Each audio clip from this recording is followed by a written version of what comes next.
उद्घोषणा ये करनी चाहिए कि मैं क्षुद्र और संकुचित स्वार्थी नहीं हूं, मैं स्वार्थी हूं पर उस विराट परमात्मा और सदगुरुदेव के लिए स्वार्थी हूं, मैं निस्वार्थी नहीं। मत बोलना कभी, ये गलत वर्ड है। व्यासपीठ से चैलेंज करता हूं, निस्वार्थ हो ही नहीं सकता मनुष्य। ये सरासर तुम्हारा अहंकार है, रावण की वृत्ति है तुम्हारे भीतर में, जो ये बोलने को मजबूर करती है कि मैं निस्वार्थी हूं। कौन निस्वार्थी है इस दुनिया में? और जो स्व के अर्थ को नहीं जानता, उससे गिरा हुआ मनुष्य पैदा भी कैसे हो सकता है इस पृथ्वी पर? निस्वार्थ हो, काय बात के निस्वार्थ हो भैया? कृष्ण तो परम स्वार्थी हैं, गोपियां परम स्वार्थी हैं। तत्सुखे सुखित्वम, इसका मतलब क्या? गोपियां निस्वार्थ हैं। उन्हीं गोपियों के विषय में लिखा गया, कामाद गोप्या भयाद कंसो। और गोपियों के स्वार्थ कौन है? श्री कृष्ण ही गोपियों के स्वार्थ है, क्योंकि श्री कृष्ण विराट है, विशाल है, परमानंद है। छोटी छोटी चीजों में स्वार्थ बनाते हो, पर जो परमानंद विराट है, जहां तुम्हारा सुख चैन आनंद छिपा है, वहां स्वार्थ नहीं बनाते। हम दो हमारे दो में स्वार्थ बनाते हो। बिस्तर बढ़िया न मिले तो स्वार्थी हो जाते हो, एक टाइम भोजन न मिले बढ़िया तो स्वार्थी हो जाते हो, पीने को सिगरेट टाइम पर न मिले तो स्वार्थी हो जाते हो। और संत महात्मा गुरु और भगवान के पास बैठकर कहते हैं मैं निस्वार्थ हूं। तुम्हारी भाषा बुरी है, और शायद अहंकार ने तुम्हारे मति पर इतना प्रभाव डाल दिया है कि भगवत विशुद्ध ज्ञान तुम्हारे बस में नहीं है इस जन्म में। विशुद्ध भगवत ज्ञान केवल और केवल सूरदास की भाव से ही प्रकट हो सकते हैं। मौसम कौन कुटिल खल का, कुटिल भी मैं, खल भी मैं, कामी भी मैं। तो स्वार्थी तुम्हारा बाप, तुम स्वार्थी नहीं हुए। हमारा कोई स्वार्थ नहीं है, हम तो बस आ गए, सामाजिक आदमी हैं, सोशल वर्कर हैं, यहां पर सोशल वर्क करने के लिए। भैया अपना पहला अपना वर्क कर लो ठीक से, जन्म लिए हो अपना तो वर्क कर लो।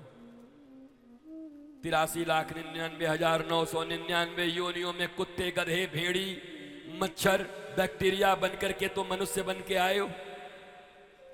अपना वर्क तो ठीक ठीक से कर लो, सोशल वर्क करने निकले हो। सोशल, भागवत की कथा में व्यवहारिकता भी मना है, ध्यान दो। भागवत के कथा में, अनुष्ठान में, राम की कथा में व्यवहार भी नहीं करना चाहिए। आइए कब आए?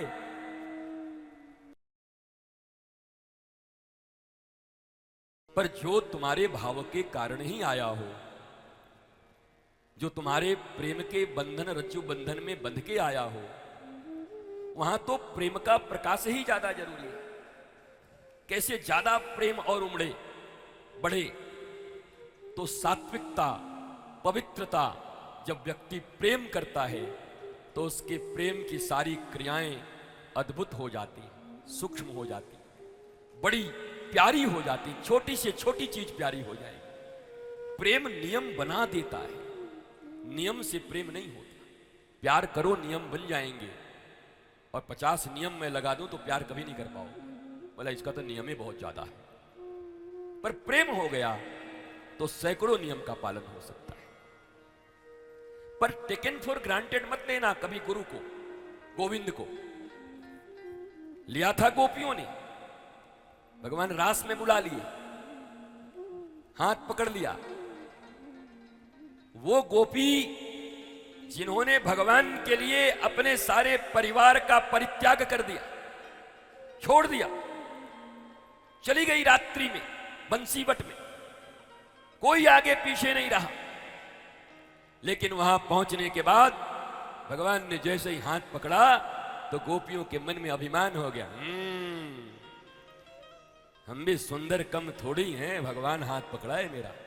ठाकुर बोले, बताओ, हम तुम्हारे भक्ति और प्रेम से प्रसन्न होकर तुम्हारी बड़ाई करके, तुम्हारे सौंदर्य का, तुम्हारे रूप का बड़ाई करके तुमको पकड़ा, तुम्हारे साथ नृत्य करने के लिए सोचा।